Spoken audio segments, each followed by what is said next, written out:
Marketing is a term that gets thrown around a lot, but what does it actually mean? Everybody knows that you need to advertise to grow your business. So what is the difference?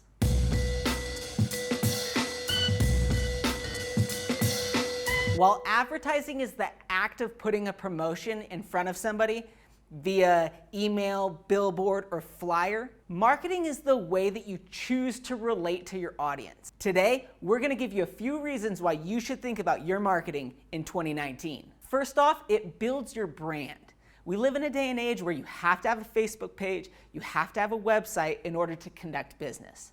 So while you're creating these things, think about your why.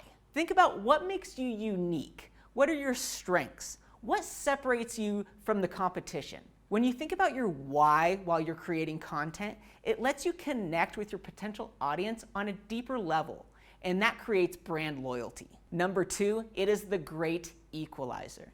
With the invention of social media, you have the ability to get your message out to hundreds, thousands, or potentially millions of people with little to no overhead. That's an opportunity that used to only be available to the top brands. Third, it generates leads, and that's why we market in the first place. People are wise to when they're being sold to, but with strong marketing, people will look past what you're doing and they'll see why you're doing it.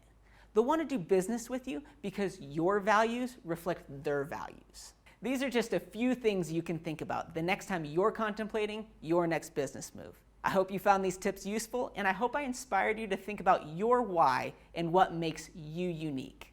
If you have any questions, feel free to leave them in the comments, and I will see you next week on Marketing Tip Mondays.